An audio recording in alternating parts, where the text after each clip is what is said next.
Hi everyone, and welcome to this quick review of the new Pulsar Thermion 2 XP50. Now don't forget to hit the like and the subscribe button and drop a comment below if you have any questions. Now I've had this scope out and about now for about 3 months. I bought it back in April and I must say it's still pretty bloody impressive. Now it's by no means a cheap bit of kit, but they do say you get what you pay for. Anyway, so I'll put some footage up in the background while we talk about the scope. Remember, we lose around roughly 10 to 15% in quality from what you would see in the viewfinder from recorded footage. Okay, so what's new? Well, it has the new 640 by 480 17 micron sensor. That was the same as the old one, but they have dropped the noise equivalent temperature difference to less than 25 microns, which was previously 40, so that's pretty impressive. And it also now has a true 50mm objective lens. The Germanium lens is an f of 1.0, which is pretty bloody good. So the details it's pulling out is pretty good. So what's the same anyway? So well, it starts to mount on 30mm rings, so that's good. I love that. Internal recording with audio has improved. It's a bit better quality audio coming out of that, and obviously a bit better picture with the new system. And the menu system still very easy to use. The dual battery system still works. It's still the same. You can still quickly change the batteries on your go. The battery capacities are still the same at 3200 milliamp hour for the internal and an external 2000 milliamp included. Now, base magnification is at 2, which I do like now. I was a bit humming and hawing when I first got it, but I have adapted and I do now really like the wider field of view. I have the picture-in-picture as well, so that's on a 4x, so that's a really good wide view with a pretty decent looking picture-in-picture image. So that'll happily let me pick up and identify and shoot at the 4x. Occasionally going to the 8x is necessary, but depending on distances and target. So what's the same? So from the get-go, zeroing the gun is still really easy. Image freeze function, the ability to tweak your zero, all still great. Menu system, still very intuitive. I keep 2 zeros saved into my profile, so one at 100 meters zero and one at 50. And a few clicks of the wheel, you can switch between them very quickly on the fly. Notable improvements. The focus ring, I don't have to wrestle that.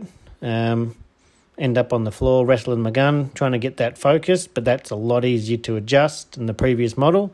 The new spring-loaded lens cap, that is very good. I do like that because protecting the lens is the main objective here. I'm glad they tweaked that with a little bit of a flip back and it locks back when you're not using it. The 3-second startup means I can have the scope off while walking and scanning and still get it up and ready to go very, very quickly.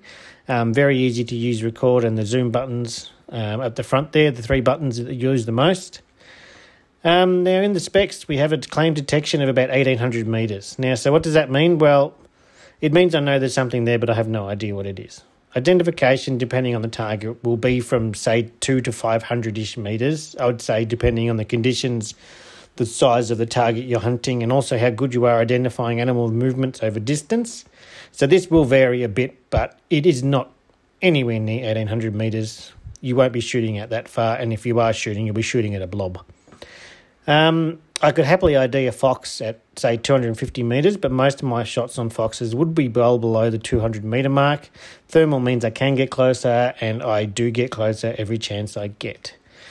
Now, where this scope really shines is in the bad weather. Misty rain, fog, freezing temperatures.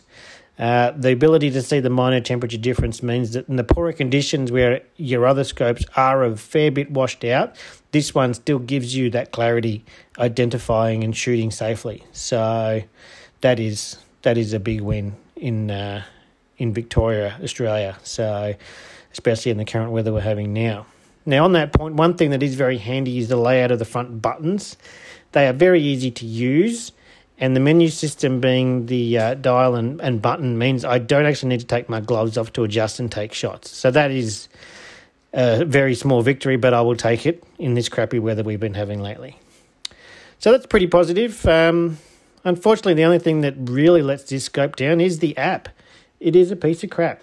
It's a real shame because when the app works well, it does work well. It's great. It's just not reliable. I've had it work perfectly flawlessly for a week and then unable to get any of my devices to connect to it, and then it'll start working for no reason at all. So if we could get that ironed out, then I would be wrapped, absolutely wrapped. There is rumours, but we'll see if there's ever an update for this app that will fix it. But in the meantime, it's a USB lead dragging the videos off the scope.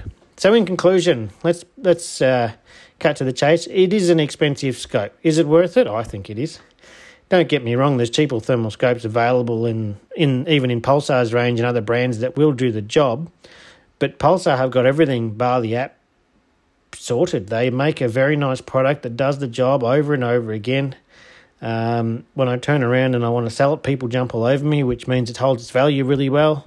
This means when I upgrade, it doesn't hurt as much as some other scopes. So these are all factors I take into account when purchasing this sort of stuff. So as I always say, get out there and have a look. Do your homework. Check out all of the scopes you can. Get your hands on as many as you can. Hit up your mates and friends of friends to see what they've got. Have a look, get their opinion. The market is getting very crowded now, so do listen to everyone and what they have to say, but do make up your own mind. Anyway, once again, thanks for watching, everyone. Don't forget to hit the like and the subscribe button, and I'll see you in the next video.